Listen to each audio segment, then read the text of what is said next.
Jason Tripp here with Adam Kline for another movie video. And as you can see, we've invited a third member today. Nick Furman, a friend, new friend to me, longtime friend to Adam. That's right. Hello, Nick. How are you doing? Good. Now, you are in Pennsylvania, correct? Yes, sir. Awesome. So we got two in Ontario, one in Pennsylvania. And I feel like the lightweight in the group. You guys are like pretty hard. We've been having some conversations like the last few weeks. I'm just trying to keep up. So today we are going to attempt, in 45 minutes or less, to walk through and list our top 10 favorite movies of the decade. So 2010 through to 2019.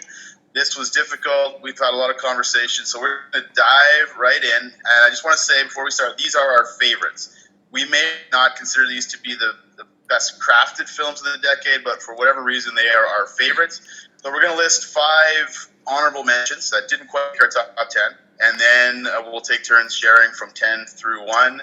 And being the two nice Canadians that we are going to defer to our American friend Nick to break the ice. So Nick, if there's anything else you want to say about yourself and your love of movie, then maybe you can list off your 5 honorable mentions of the decade that didn't quite make your top 10.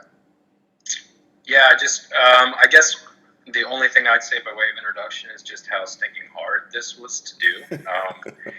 I know Adam's a longtime Roger Ebert fan, and I read a quote from Ebert where he said basically, like, nobody is ever happy with the year-end list. Like, they asked him to do one, and all you get back is like, you should have had this, or this should have been higher. Why was it so? Anyway, so our discussion, it was crazy.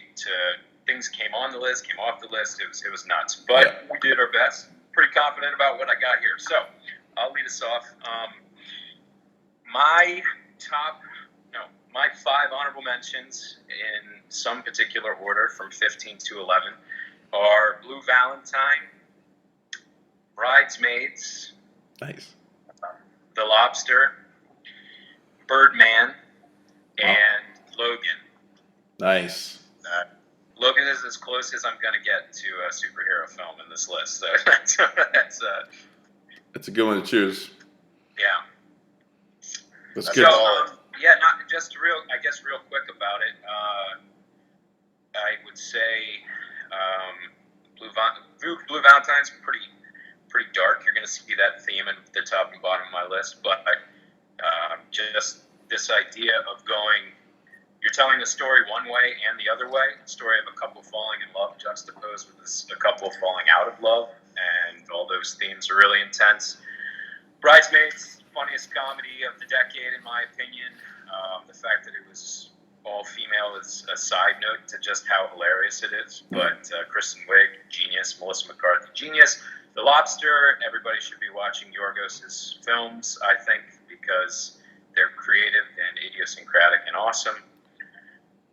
Birdman, one of my favorite movies is 8½. It's a movie about making movies. It's an old Fellini film. You should check it out in Italian. And Logan is, you take all the stuff about superheroes, let's get out of the massive MCU for a second and just talk about, like, basically if we made a movie about superheroes dying and wedded it to an old Western a la Eastwood's Man with No Name trilogy. So there you go. That's close to 60, I think. That's nice. my bet. Yeah. Nick, we're going to get along great. You just gave a nod to Eastwood's trilogy. Yeah. So this is awesome. This is great stuff. Yeah. All right, Adam.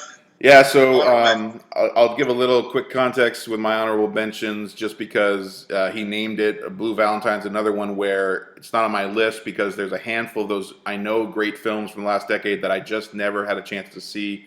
So I didn't dare try to go back and see something for the first time and let it slip in. But of course I know it's one of many that I just hadn't gotten around to seeing, and I just know that once I get to Blue Valentine it'll blow me away.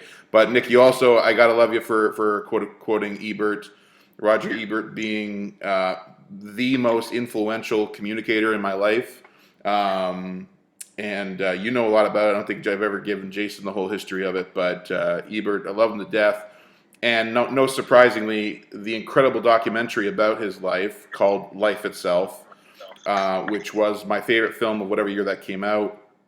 I had a really hard time knowing what to do with that in this list and even the honorable mentions. And Life itself is an incredible documentary, but in the end, I actually just let it kind of slip outside my 15, and that was a heartbreaking move, but I did it, and I'm okay with it. But anyways, but my actual 5 honorable mentions from the last decade, and I'm just going to go by year, are in no particular order, but in year: Warrior 2011, The Gray 2012, Love and Mercy 2015, Mother 2017, and Blade Runner 2017.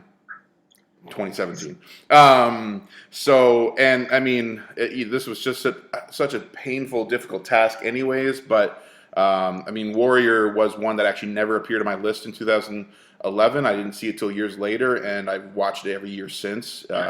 Incredible performances from Tom Hardy and Nick Nolte and Joel Edgerton. The Gray.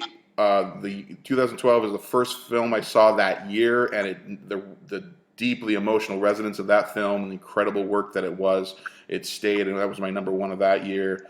Love and Mercy, again, like a story of musical genius and mental health and illness, and just in a way you've never seen music visually portrayed. And Mother is my favorite Darren Aronofsky. It's even hard for me to admit that Darren Aronofsky didn't make it in my top 10 of the decade, because I adore Aronofsky.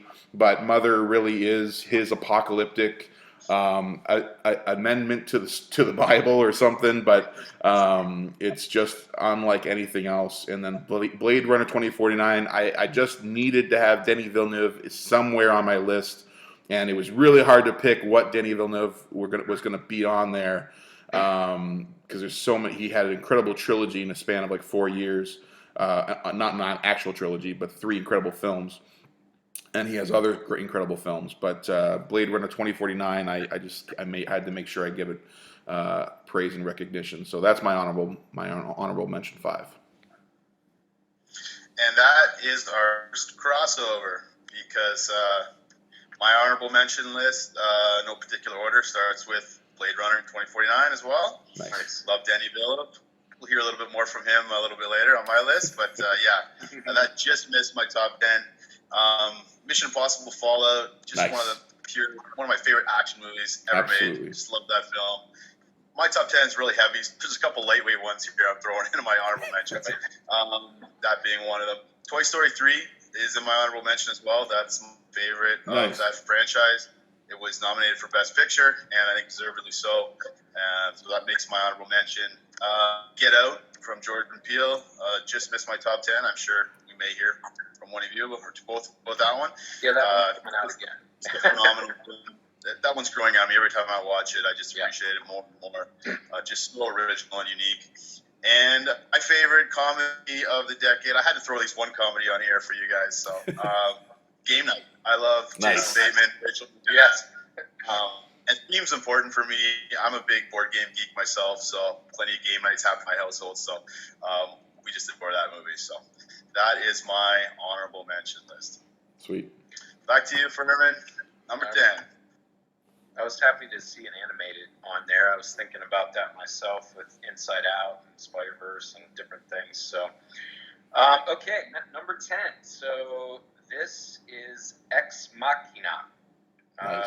It's a sci-fi film with Oscar Isaacs and Domhnall Gleeson and Alicia Vikander about... well, it's basically like a stage play. Look, I just think there's a lot of really good sci-fi this year, or this decade, like from Arrival, if we're talking about Denis, and Ad Astra this year, which was just a little too close to it just happening for me to pick. But it's basically a kind of a stage play. You get all these people stuck in this gigantic mansion, and he thinks he's won a contest to hang out with the CEO, who's this heavily drinking, iron-pumping Isaacs, and instead he's being set up to take part in a human Turing test, to test whether or not the robot Vikander is human enough, essentially. So it gets really intriguing and crazy, and I just think if you like cerebral sci-fi, yeah, I just thought it was awesome. So For the record, that was my number 16. Ah, there you go, man. I know. That's cool. Nice. Yeah, and I'll just say that Annihilation, which was that director's next film, that was on my list for a long while, and then that just kind of got bumped too. That's probably my 16. Yeah, great flick. Okay, my number 10 of the decade is James Gray's masterpiece, The Lost City of Zed. I thankfully had the time to rewatch it again just last night and just reminded of all the ways and reasons why I love this film and find it sweeping and captivating and in some ways an old Hollywood epic, and yet in other ways a very contemporary examination of relationship, especially marriage and the role of women, as well as vocation and legacy and a father-son relationship that it evolves into. But every frame in this film is an exquisite painting. There is not a single simple shot. And there's very few close-ups in the film. It just is wide and sweeping, showing you how humanity is lost in the jungle of creation and the history of human civilization. And it's just a grand, sweeping epic with incredible nuance and detail. And I love James Gray, have always loved him. And this is his best. This year's Ad Astra is a very close second for me. But in terms of his best films, but Lost City of Zed, can't recommend it enough. Number 10. Nice. So kind of similar theme, but much more minimalistic. My number 10, and I do want to preface to say, sometimes what puts a film from very good to great for me is the timing of when I watched it. Obviously, this is very subjective. Life experiences I'm going through as I watch a film can bring it up or bring it down, and it bumps this one up. And it's from 2013, All Is Lost, starring Robert Redford. Literally, this is almost a silent film. He has basically like 7 lines of dialogue in this film. It's basically he is on a boat in the Indian Ocean, and near the beginning of the film, a container from another large ship rams into his boat, causing his boat to start to sink. And the whole movie, basically most of it being silent, is Robert Redford grappling with how to survive. And my goodness, I mean, minimal dialogue, but just the nonverbal acting in this performance is incredible. And what really struck me is I watched this movie, I remember like it was yesterday, I watched it in a hotel room in Toronto the night before our general conference for a denomination 6 years ago. Oh, wow. At a very, very low point in my life, in my ministry life. So things were unraveling. I literally felt like Robert Redford in this film. And so it's so sort of resonated with me. So very much subjective and personal. I've watched it numerous times since, and it always grips me. So that's my number 10. All Is Lost. May not be every cup of tea, but one of Robert Redford's finest performances, in my opinion. Okay, without taking notes on things I got to add to my, like I have not seen that, so that's good. All right, we ready for number 9 for me, right? Yep. Okay, here we go. Parasite.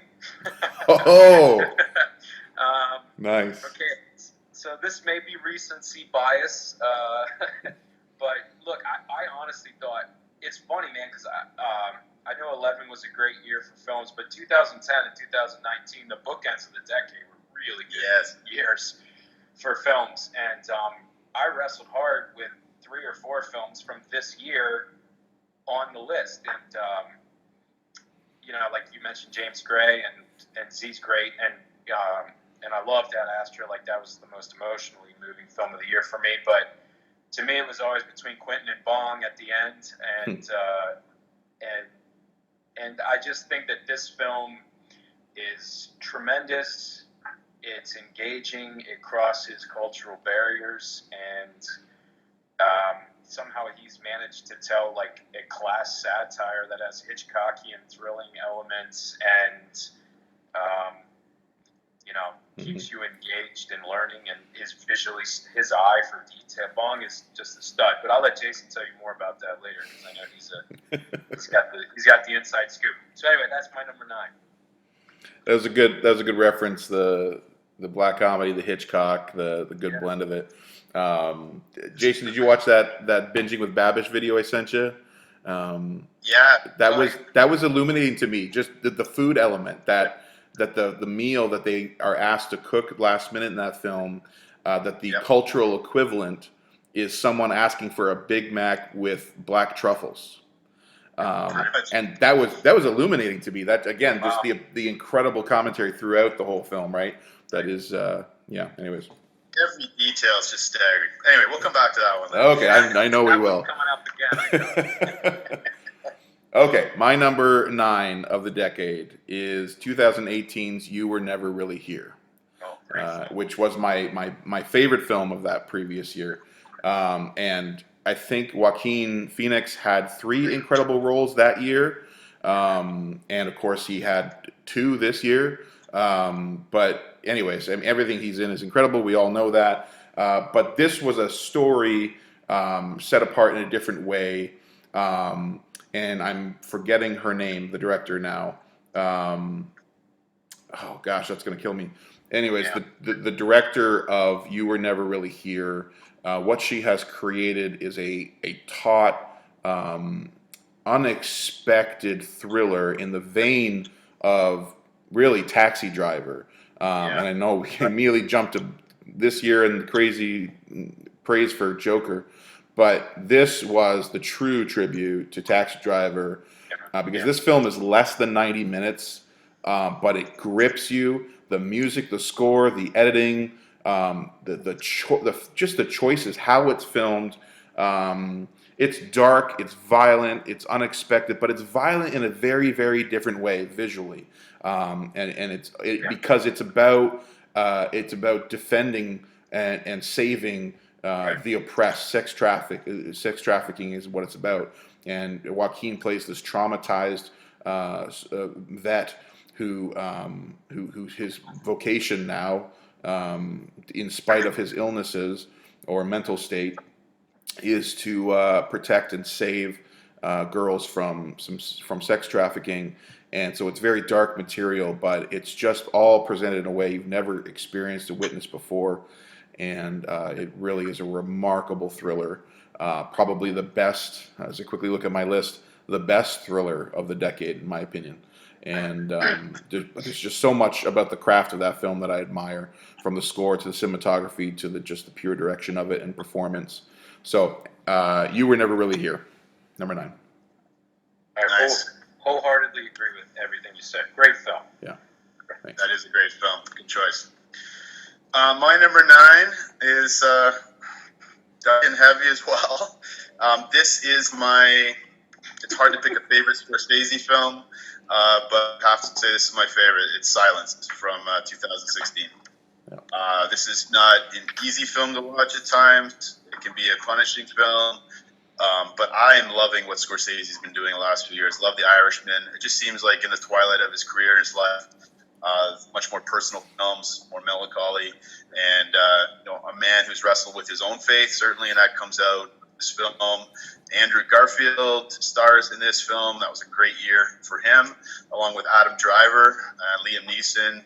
For those who aren't familiar with this film, Garfield and Driver's characters are 2 priests, and they are summoned to go to Japan to try and find out the whereabouts of Liam Neeson's character, Father Ferreira. And for close to 3 hours, this just grips you. It grabbed me by the heart, and it wouldn't let go. Any film that explores faith and doubt is something that draws me in. It's very real. It addresses some of the questions of colonization, some of the questions of where is God, things go wrong, the Odyssey, and this just does it as good as any other film does. It's exquisitely shot.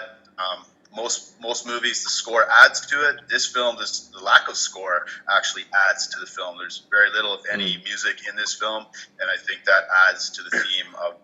And so I watch this movie sort of once a year, and every time I turn it on, it grips me. So Silence is my number 9, my favorite film. Cool. Okay. Number 8, gonna switch gears here. Okay, for me, this is the only thing like it on my list. It's Mad Max Fury Road. Nice. I just, Yeah, man. So my father's legacy of filmmaking for me was like the Duke and Eastwood and sort of esoteric B-rate sci-fi and action stuff like that. And also Mad Max, like because Gibson and the Australian and the original Mad Max. So I thought, why would we be doing this? I'm getting, like I said, I've been getting I'm kind of weary of the CGI heavy action that we have nowadays. But this movie, it's like it takes like all of the criticisms you can give to any action film and just punches you in the face for 2 hours. The plot of the film is they go out on this oil tanker an hour and then they turn around and come back an hour. Like that's basically the plot of the film. And the entire time you never rest for anything but 30 seconds of dialogue at a time. So it's great and yeah, man, this would be my best action pick. I mean, the Wicks are great films and stuff, but this would be mine. Nice. All right. Awesome. Yeah, there's so much to talk about Mad Max, and that's another one, of course, I really wanted to be on my list, but Yeah. I'm glad you included it. If anything, that's the that's the solidarity of 3 lists, right? Is that we can have some relief of the fact that others have included the ones we wanted to. Right. Yeah, there's just so much genius about that film and how it's filmed. Okay. Well, I'm gonna. We've gone dark, a little lighter. I'm gonna go swing hard and go extreme pure joy, and go that my number 8 is La La Land. Nice. La La Land, and this is one of those films that I almost missed as I looked back over my top 10 list of the last decade. I almost went right by it because it was like 6 or 7 on my list that year. And I, even though I knew I loved it, I definitely thought when I first saw it, I thought it was overrated. But that is a film that has won me over, and I watch it easily once or twice a year with the family. La La Land is a musical we needed. It adds just pure light and joy to the cinematic experience, which we're often without. But of course, it's done masterfully. That's why, like, you can just enjoy it for the music and for the simplicity of the happiness it exudes. But at the same time, there's so much to admire and respect in terms of the complexity of the musical performances and the camera work. There are certain scenes that I always watch and then rewind and watch again just to see how the camera and the edit go together. Is just magical. The performances are incredible. 2 of our most entertaining performers alive today, Ryan Gosling and Emma Stone. And I really love Damien Chazelle as a director. I really wanted his other incredible masterpiece, First Man, to be on my list, but I only made room for one of his, and so I just couldn't deny the fact that La La Land is just that spoonful of sugar that you need every once in a while. And so La La Land is a musical masterpiece, and that is my number 8. Nice. Well, after that 1 minute hiatus into joy, we're going back to the fourth rest of my list. I got to talk to my psychologist about this list. Yeah, that's the things that need exploring here. But my number 8, again, giving some love to our fellow Canadian Denis Villeneuve. This is the one that put him on the map. Yeah. Just rewatched it yesterday. Incendie from 2010. And like you, Furman, 2010, 2019, the bookends are the only one I have multiple on this list. I have 2 from 2010, 2 from 2019, and this is my favorite. It's hard to pick a favorite Denis Villeneuve movie, but I think this one just edges out some others. I knew I wanted to have one of his. I wrestled with Blade Runner, Sicario. Not as big an rival probably as you guys are, although I enjoyed it. But this one, man, this is just at times it's a beautiful film, but it's such a punishing film as well. It's probably pretty obscure to many. So this was nominated for foreign language film, which seems strange because it's coming from a Canadian. But in 2010, it's the story of a Middle Eastern woman who, in her dying wish, is at twin children will go and find out who their father is, who is surprisingly still alive, and surprisingly they also have a brother. Find that out early in the film, and then from there, kind of a puzzle-solving mystery movie. At the same time, it gives has a real life feel. It's all fictionalized, but real life feel of the horrors of living and growing up in a war-torn country. And wow, watched it again the other day, and it just blew me away. The ending of the movie, some people accuse it of being sort of unfathomable or overly dramatic, but the ending in this movie, your heart is literally in your throat, and it really causes me to ponder sort of the gravity of religious violence and some of the stuff we've talked about, some of the intercultural work that we're doing. It really gives a glimpse into that world. It's magnificently shot, and this was basically a springboard into some of his other more internationally known films, but this still has a place in my heart as his favorite. Number 8, Insomnia. Awesome. Translated as "scorched" in English. All right, this is the last breath of light in my list. The last 6 are pretty dark. Well, at least in some ways. My number 7 is Lady Bird. Nice. I think Greta Gerwig is one of the best things we got going right now. Maybe Little Women will show up later in the list. Maybe we'll see. It's fantastic, and I don't usually like period pieces, but this one, my gosh, like how many even John Hughes coming of age films are there alone? You know, like there's so many coming of age stories. Yet she found a way to make this fresh, new, and I think.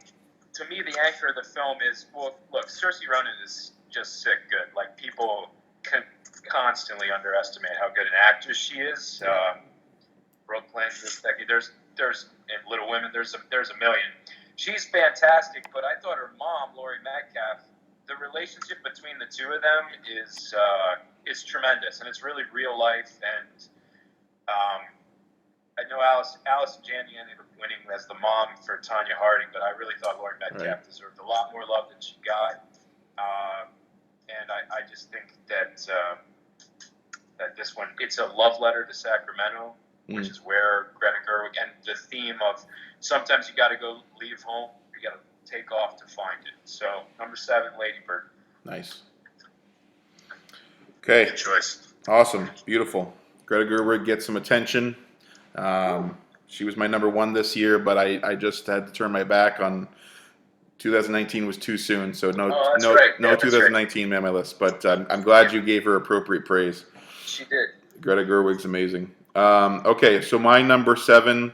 I don't know what it says about my mental health and spiritual life compared to you guys. I'm just gonna keep it light still. No, actually, that's actually not entirely true, because my number 7 is Kubo and the Two Strings, which to an outsider seems like it's light and fair because it's an animated family film, but the true subversive power of this film is that it is a difficult film about grief and loss and childhood and family, and that film. I mean, I love Leica Studios. Leica Studios does not get enough awards and attention and praise, and Kubo and the Two Strings is their masterpiece, their absolute best film and story. It brings some powerful cultural nuance to it, but of course the animation, I mean, it's just one of those films where you can just be mesmerized by the visuals and how it's told and the magic and the whimsy of it.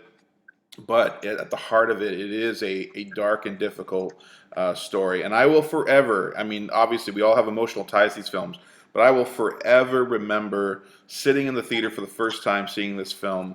And of course, you can only imagine the exposure to cinema that my children, being raised with me as their parent, have had, and the lessons they've learned along the way about movies and storytelling. But I will forever remember, I can't recall how young she was, but my middle child, Evelyn, sitting next to her in the theater as Kubo, I think it was like sort of the climactic emotional moment in the film.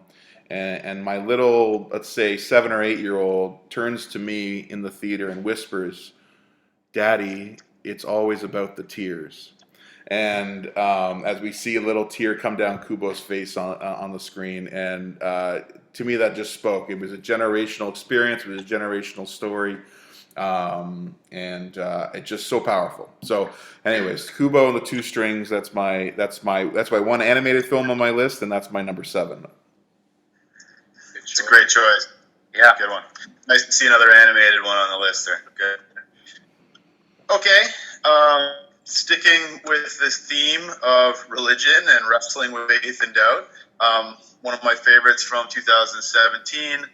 How in the world Ethan Hawke didn't get nominated for this, I don't know.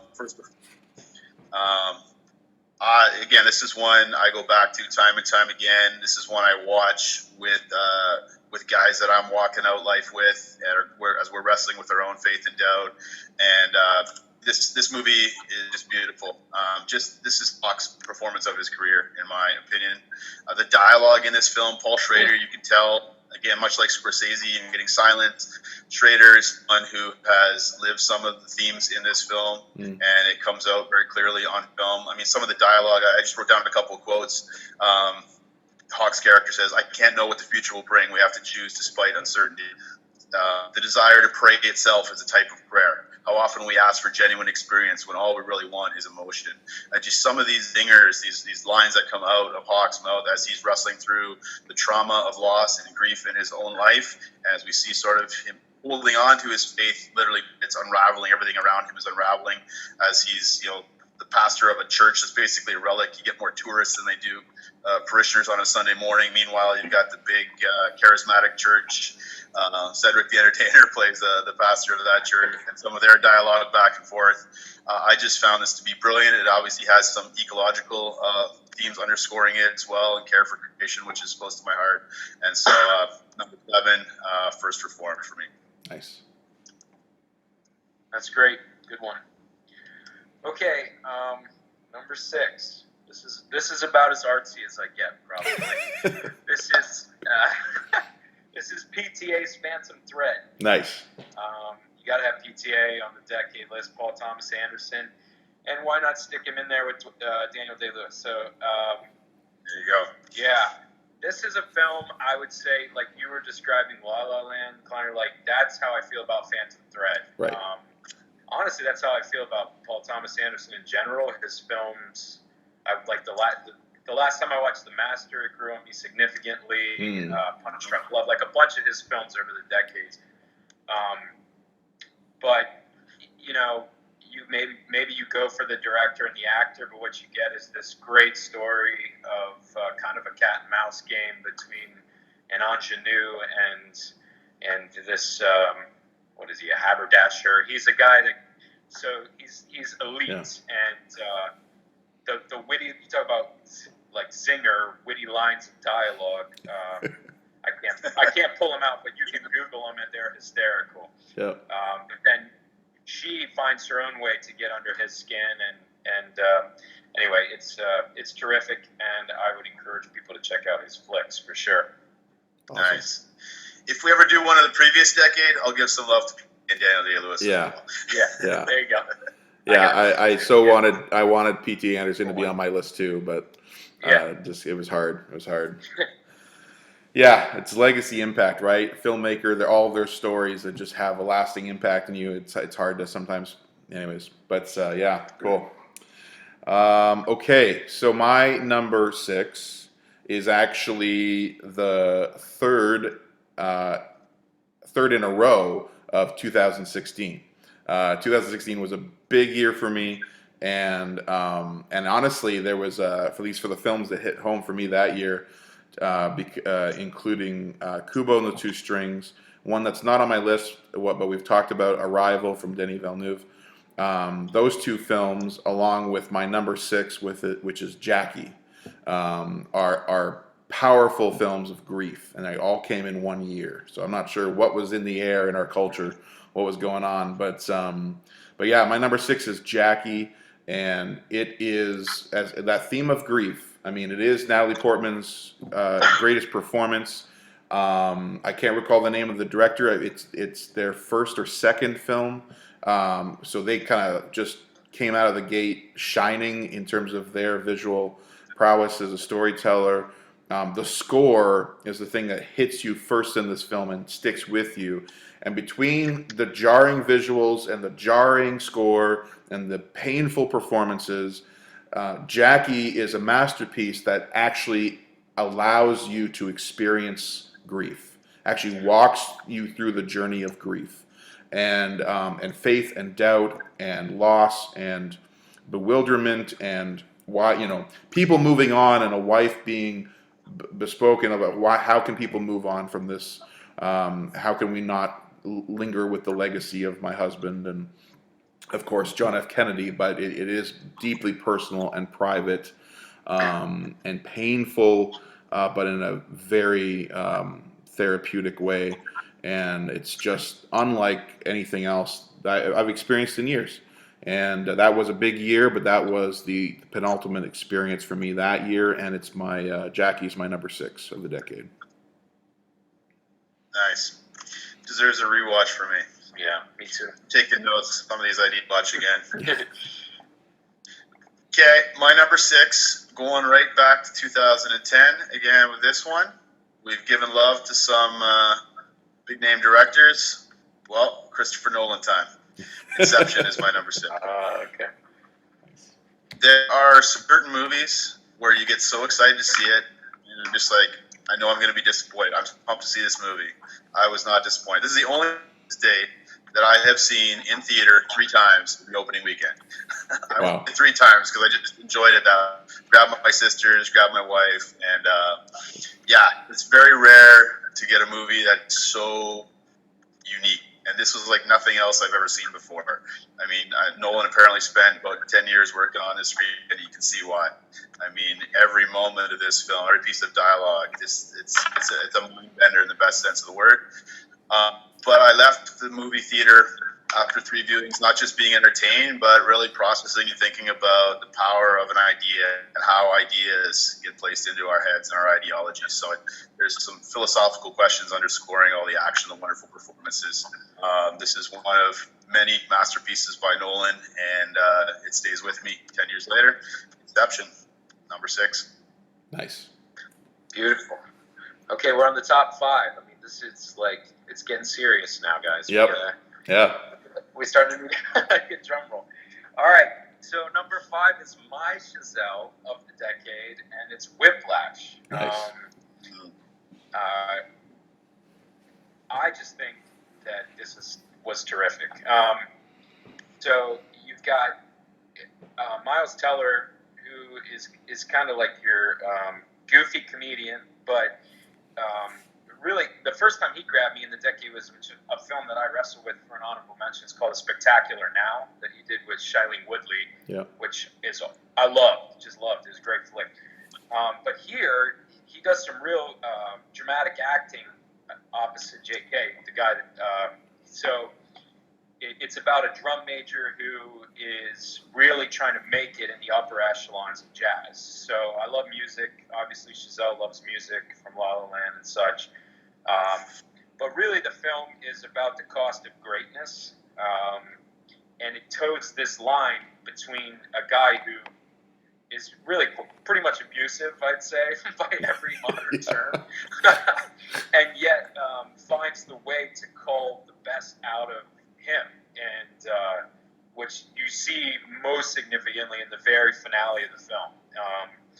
So I think if you love music, great acting, really well directed, and it's a good rumination on what it takes to be great and where those lines need to be in terms of priorities and commitments. Yep. So number 5, Whiplash.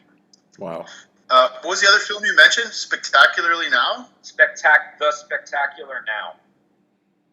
I'm going to put that on my watch list. Oh, yeah, that's a good one, man. Think of like a walk to remember, only great.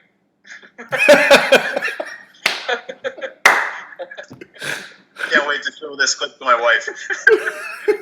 It is that Spectacular Now is an incredible film. No, it's got the same kind of things like your bad boy teen that meets shy good girl taking care of parents sort of thing. But it's really terrific. Only good. I like it. I like to walk to remember at a time. Let's be honest. I still like it. I still Yeah, like it. Okay. Okay. Well, my That's your top number five, 5. isn't it? Oh wait, wrong decade. Number 1, a walk to remember. It's just that Switchfoot soundtrack puts it over the edge, you know. That's true. Oh man, we're really exposing our culture niche here. Okay. That's right. All right, my number 5, top echelon. My number 5 is Brooklyn, my favorite film of 2015.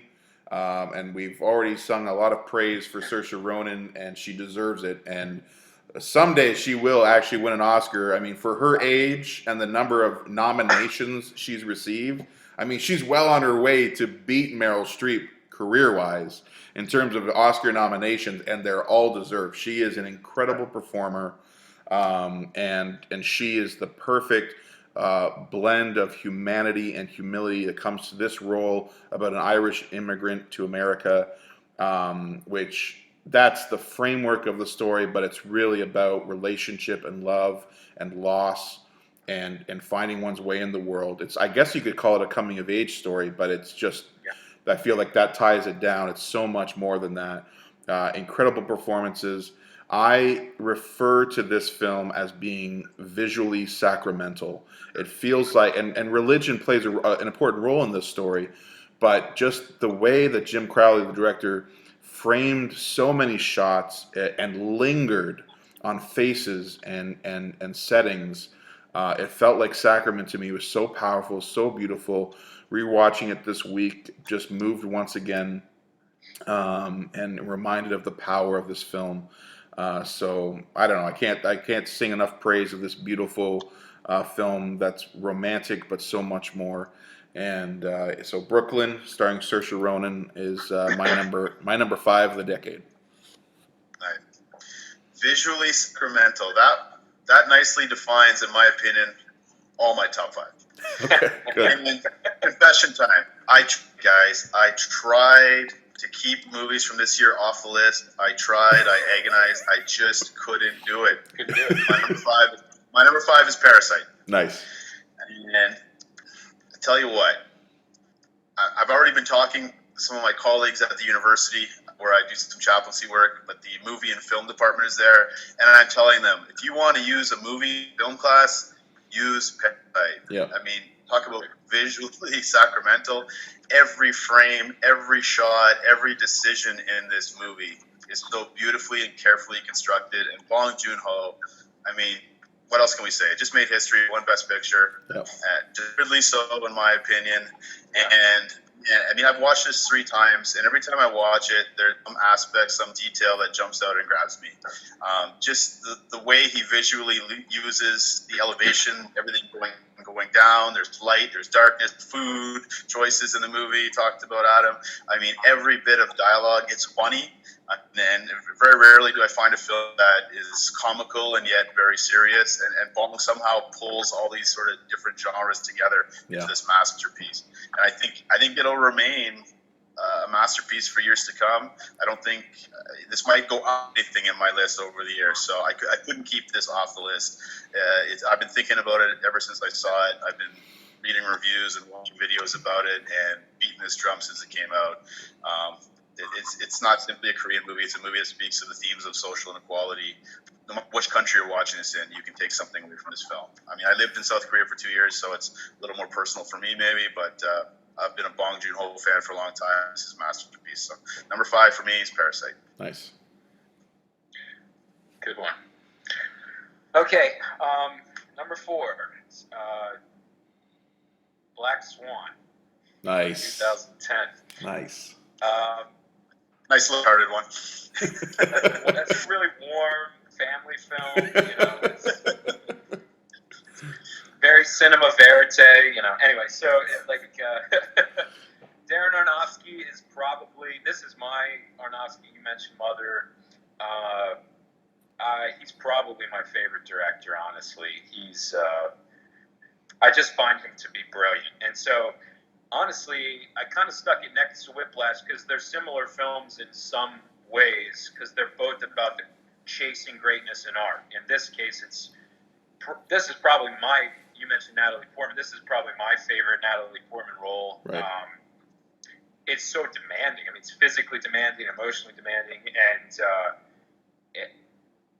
it's all about her pursuing greatness in ballet. But because it's Aronofsky, you get these left field sort of magical, realistic elements, and some psychological things, some psychological thrillers going on, some psychosexual stuff going on. Anyway, it gets kind of crazy as in her pursuit of this greatness. And something just slipped my mind that I was going to say about it, but I think it's worth to watch. It's heavily themed. Number 4. Yep. Black Swan. Aronofsky is a master, and everything he does is incredible. A couple of different times I'm preaching on. I think when I preach on parables, I use an interview clip that he did in promoting Mother when it came out, and he says that his whole career, all he's wanted is a reaction. He doesn't care if you like it or hate it. He just wants to give the audience a reaction and something to think about. And that's kind of like your president. Oh man! Well, sorry, I just spoiled the moment there. Wow, you went there.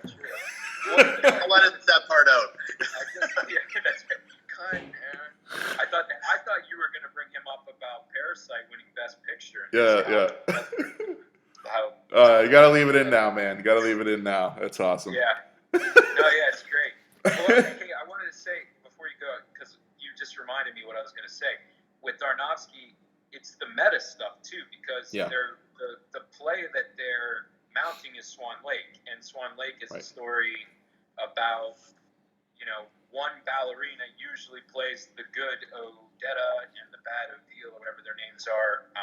Not a Tchaikovsky master, anyway. And it's about her wrestling with her darker self. So anyway, I just wanted to note that. I think I completely agree with what you're saying about Aronofsky. You don't always agree with his films, and some of them make you go like this, but dude, like in terms of food for thought, it's Yeah. Okay. Absolutely. All right. Well, my number 4. My number 4 is Short Term 12. Yeah. And I am so glad I revisited this film recently. It had been a few years. And actually, probably the best part about revisiting it after a few years was the surprise of the cast. I mean, the director, Destin Daniel Cretton, I mean, this is what shot him into stardom in terms of career, and he's already established himself as an incredible filmmaker over the last several years. His film last year was Just Mercy, and in every film he, so far, and I think continuing, he's worked with Brie Larson, and so when Short Term 12 came out, everyone that was part of this cast were either young in their career or undiscovered. And it has Brie Larson, it has Lakeith Stanfield, who's incredible in it. Rami Malek's in it.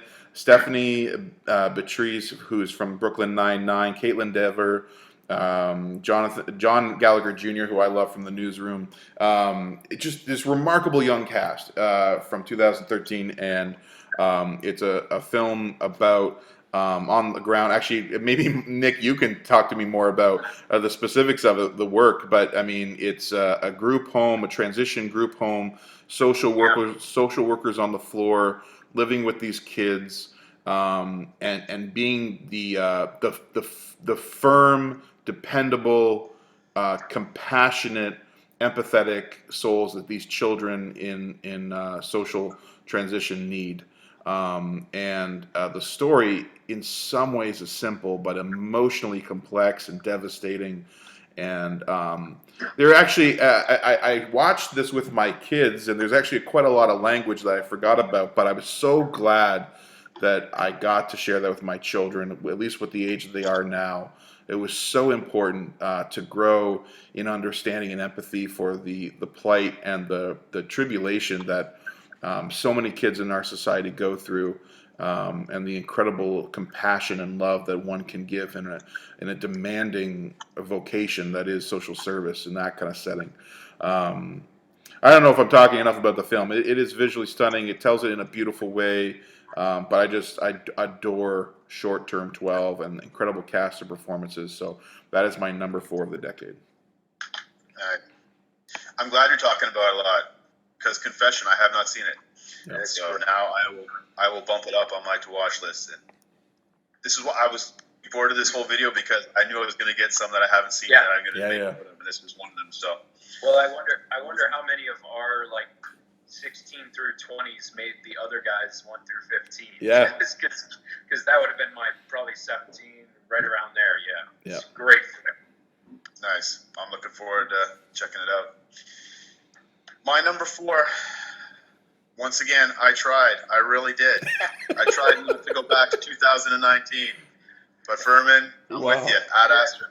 Yeah. Ad Astra is my favorite movie of 2019. And, maybe this is bloated because it's recent, but I think this one is going to remain very close to my heart. I went in not knowing a lot about it. I knew, hey, James Gray and Brad Pitt, I'm in. Wow, saw this with my wife on our anniversary weekend. And at the end of the film, some guy gets up in the movie theater, and I quote, "That was the most melodramatic piece of shit I've ever seen. Let's go get money back." And I turned to my wife, and I said, "That guy's got daddy issues, clearly." Yeah, exactly. This movie, I've seen it with my kids, and much like Short Term 12, I'm glad I was able to watch it with my kids, because I'm processing it as a father, as a son. I've watched the movie with my father, who lives far away from me. And so it kind of hit close to home there. Thankfully, my dad is much better than the dad in this film. But, and it's just, I think this is Brad Pitt's best performance. Yeah, to make that in a couple minutes, Adam. But, and just his eyes, and his facial reactions in this movie.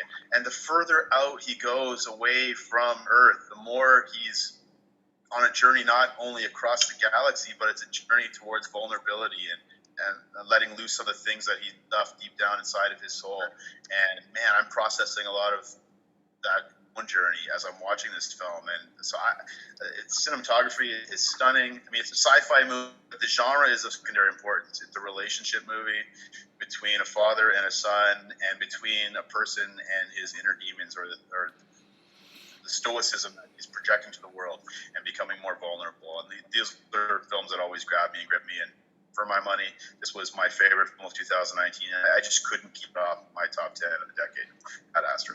Nice. Thank you for your bravery and including I couldn't do it. I completely agree, though, man. Here we go. All right.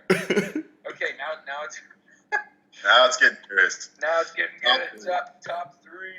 Oh man, the Vegas odds are in. Okay.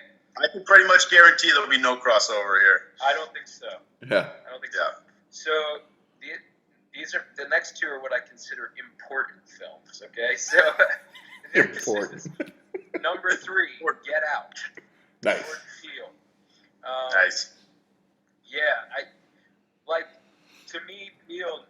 I've seen Us and other stuff, but Get Out to me, his career is young, but it's thus far his masterpiece. I think it's just he's the master of the 2-level story, where you could just go in and you watch a thriller. That's great. It's shot in, it has cool cinematography elements. It's got a hypnotic scene, and if you're just looking for thrills and entertainment, it is super entertaining. But there's also this, and this is what I think makes it important, there's this great social commentary on sort of racism and the sort of racial fakery that exists. He's sort of lambasting the white left and all their claims to be caring for them while really actually enslaving them. So it's literally enslaving them in this film. So I think it's got good meta stuff, and and this kind of work, you mentioned it was short-term 12, but I think about this with my work all the time. I work with students of a lot of different ethnic backgrounds, and, do we say we care, or do we really put the time into care? And, I think this, oddly enough, this film hit that for me. So number 3, Get Out. Awesome. My number 3 is Interstellar, and I should say, like, it actually was in my honorable mentions for a while, and we had chatted about Christopher Nolan and why we love him and the different reasons. And I mean, I was the first I was the first person to buy his first film that I know of, called Following, because I bought it off the Blockbuster shelf because no one was renting it. I knew in high school the owner of the Blockbuster. I knew I was a fan of Memento and this previous film Following that no one saw, and he had it on his shelf to rent, but no one was renting it. So before it was even for purchase, I owned Following. So I take very seriously my pride and my love for Christopher Nolan. That being said, I will always be the first to admit that the only weakness he has in storytelling is that he's so cerebral that there's often a lack of emotional punch or depth, in my opinion. Now, that changed with Interstellar. Interstellar swept me away emotionally, but theologically and psychologically and sociologically, I mean, it's a film about our race and our planet. It's a film about our pursuit of the divine. And even though it ends with a conclusion that is different than my own convictions of faith, Interstellar provided us with a scene at the end that, to me, visually represents my understanding of God as He sees us, and seeing another dimension of time and reality and place and purpose. Interstellar, it's almost too deep and too rich to talk about succinctly. There's so much going on, and it is deeply rewarding. The performances are incredible, and anyways, so Interstellar is it was lower on my list earlier, and then I realized that just a year or so ago, I had updated my favorite films of all time, and I realized that it had been there. Actually, my top 3 of the decade were added to my top of all time, and so that made the top 3 a little easier to discern. And so Interstellar is number 3 of the decade for me and part of my all-time list. Nice. My top 3 of the decade are also in my top 10 all time. Maybe we'll do that list sometime, right? That'd be fun. Yeah.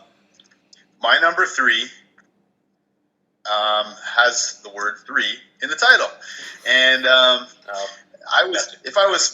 was most overjoyed this year. I've never had a higher Oscar moment than when Parasite won Best Picture. I've never had a lower Oscar moment when 3 Billboards Outside Ebbing, Missouri didn't win Best Picture. That is my number 3. Not a big Shape of Water fan. Yeah. But I digress. Martin McDonagh. This movie is fiercely written.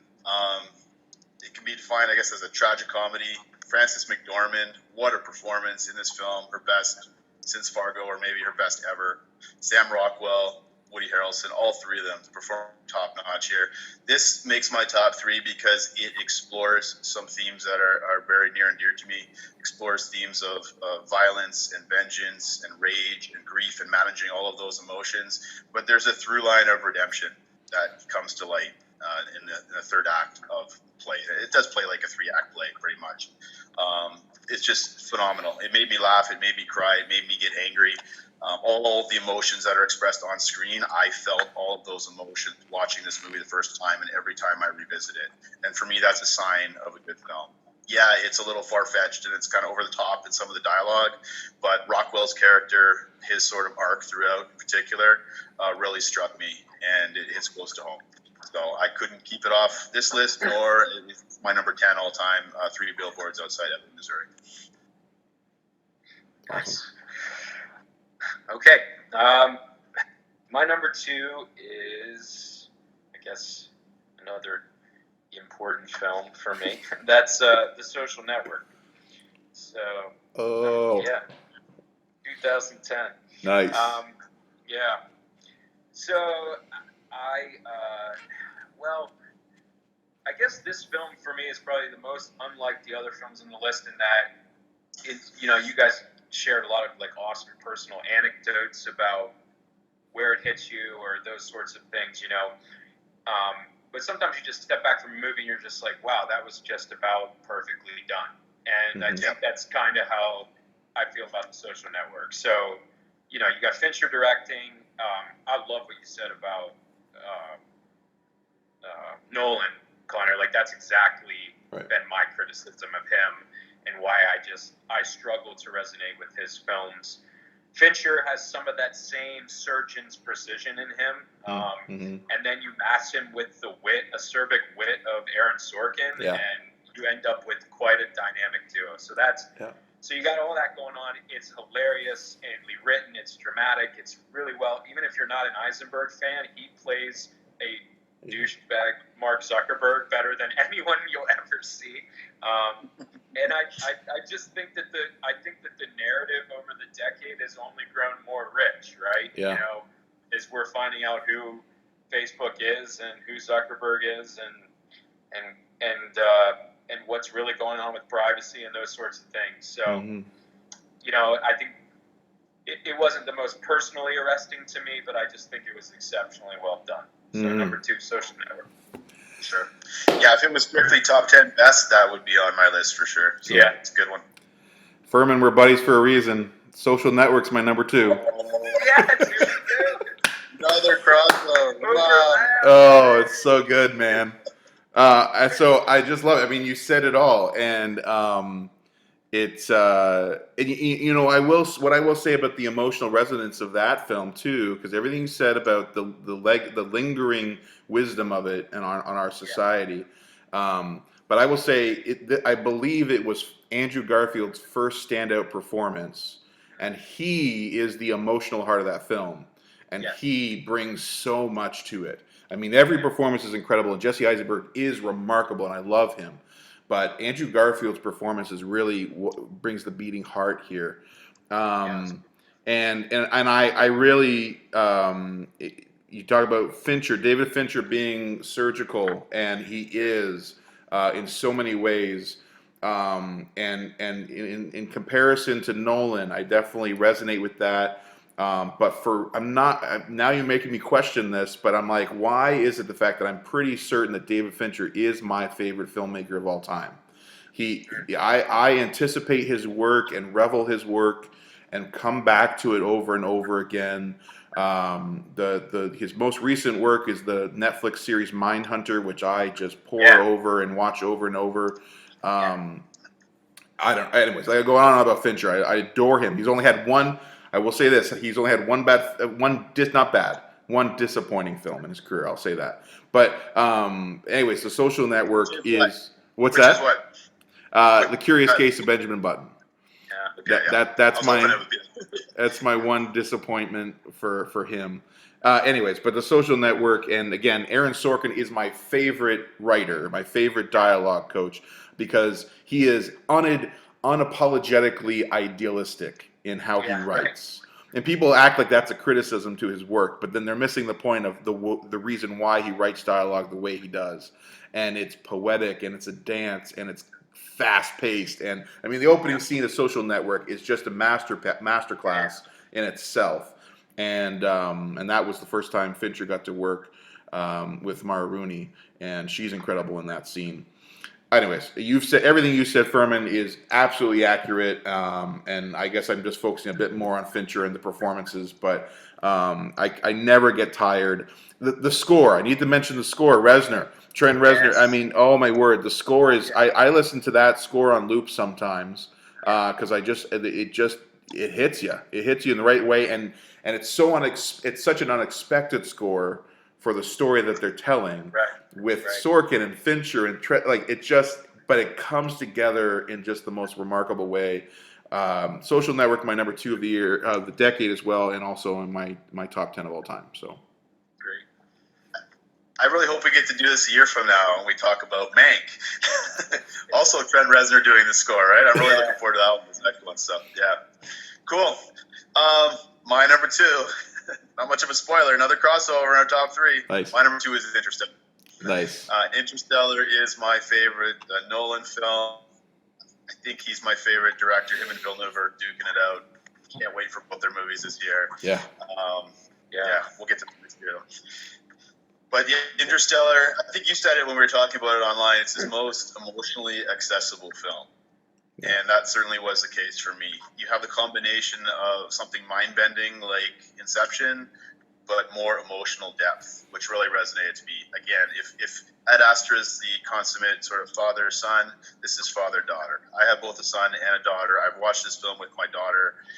We've discussed it. We've cried together watching it. We watch this film outside at our trailer park under the stars every summer. This is one of our family things. And again, it's a wonderful movie aside from all that, but life experience just boosts it into my top 3 and my top 10 all time. McConaughey is superb in this. I mean, some of the usual suspects in most of the Nolan films are in this one. Jessica Chastain, much love to her. I'll talk a little more about her in a second. But yeah, Interstellar, can't really say much more than you said, and time's ticking away. Watch it if you haven't. Watch Interstellar many times over and over, those who are listening. It is superb. It's my number. It's over and over. It's like 3 hours long.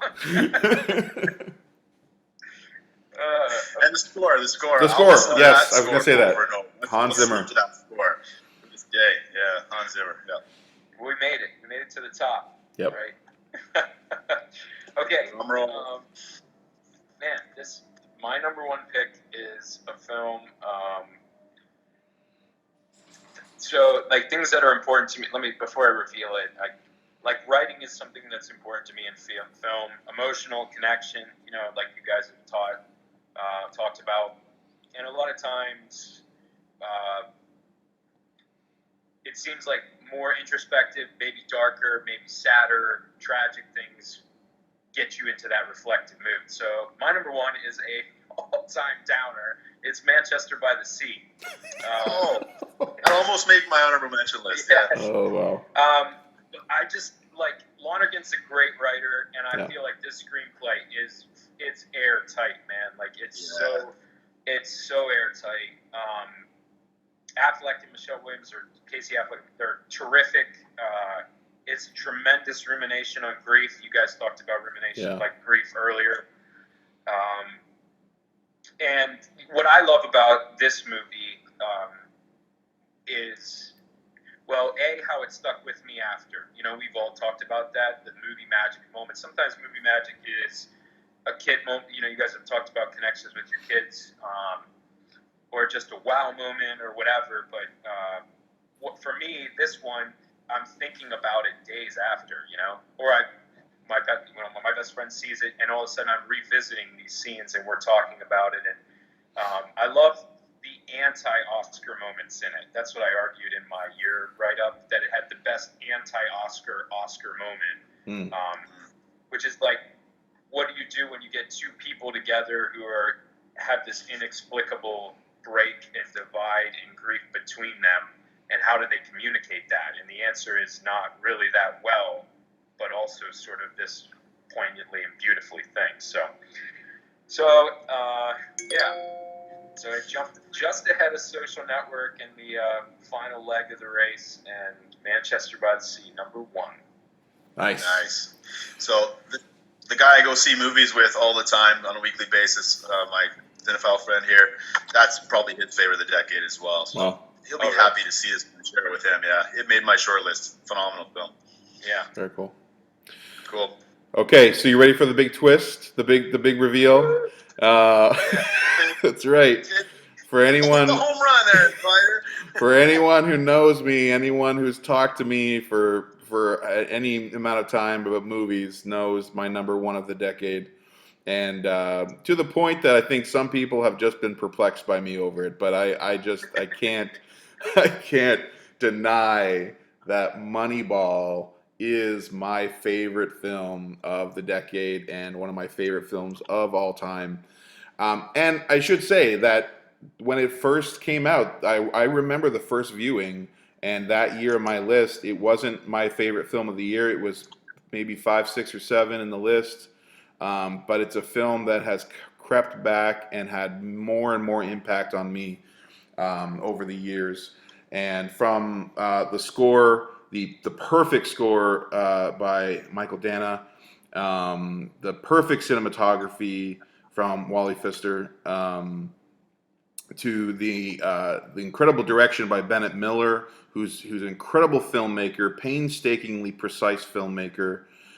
This is his best film. To Brad Pitt's best performance, which as much as I also love Ad Astra and everything we've said about his performance there, it's all the same reasons why I think Moneyball is so powerful. It's all about the eyes when it comes to the way it's shot and Brad Pitt's performance. It's about the quiet moments, the inner thoughts. And I love baseball. I'm nostalgic about baseball, but this story is something else. This story is this story is everything about midlife crisis, dreams letting you down, legacy and vocation not going the way you had hoped or dreamed and thought, broken relationships, removing yourself from community and living a solitary life, and rediscovering community and friendship for the first time again, a father-daughter relationship. I mean, this film has it all, and there are multiple moments in this film that I watch multiple times that just make me weep. And again, and Chris Pratt, before he was Chris Pratt, in a very unexpected performance and turn. But it's all those little locker room moments. Jonah Hill. Why have I not mentioned Jonah Hill in his best performance to date? Who he is incredible, and the relationship, the friendship, and the banter back and forth between Brad Pitt and Jonah Hill in it is incredible. And on top of all of that, he didn't write the screenplay alone.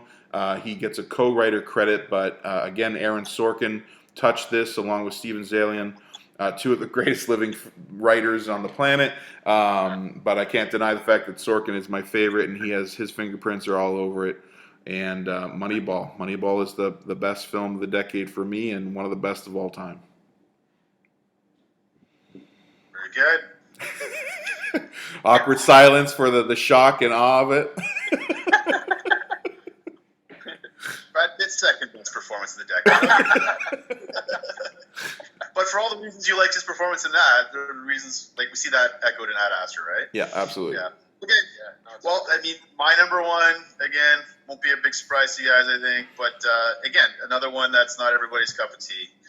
But Terrence Malick's The Tree of Life is my number one film of the decade. It is my top 3 all time, jostling with a couple others yet to be named. We'll do that one later. But hey, I got Roger Ebert on my side, so we'll bring it full circle. We start with Ebert. Here's what Ebert said in his review of The Tree of Life. He says, "I don't know when a film has connected more immediately with my own personal experience." Mm-hmm. And we talked about ruminating about grief. We talked about some of the meta themes. It doesn't get any more meta than The Tree of Life. And I think only Terrence Malick could have crafted a movie like this. Yeah. And he's done some since that aren't my cup of tea. Hidden Life was superb this year. Yeah. But this film, I mean, to take the meta story, I mean, to have 20 minutes in the middle of this film showing the history of the universe, and to bring the meta down to micro within sort of this one family as a microcosm of these meta narratives, where Jessica Chastain symbolizes sort of the way of grace, and Brad Pitt, sort of the authoritarian father, symbolizes the way of nature, and those two wrestling within the life of one of their sons, portrayed by Sean Penn. Ooh, it's just phenomenal. I mean, it's not everybody's cup of tea. It is slow. The pacing in this is slow, but the cinematography, the production design, the way that Malick weaves together each and every aspect of this film. The dialogue, as minimal as it is in the film, it's basically the Book of Job, basically condensed into a 2+ hour film. And if this movie was made 10 years earlier, it wouldn't have been anywhere close to my radar. But as I'm looking at my entire list, all of these films, the through line through these is there's something that leaves me contemplating. It's got some contemplative themes in it. This one certainly is the top of the bunch. It's a movie I watch almost New Year's Day every year. I start my year watching this film with a glass of wine or a bottle of wine. And it just leaves me contemplating the big questions of life. And the score is phenomenal. The cinematography is phenomenal. It's not for everyone, but if you haven't seen it, I would recommend giving it a look. It'll definitely leave you thinking long after you turn it off at the end of it. So it's my number one, The Tree of Life. Awesome. We did it. We did it, guys. Oh my gosh. Well, thanks, Jason. And this video was less than the runtime of A Tree of Life, so we did well. That's good. Awesome. Well, that's been a treat, guys. I've enjoyed this. This is good. I've got some movies now I want to rewatch or watch for the first time. So Perfect. Yeah, man. Okay. Thanks for having me along. I appreciate the tag along.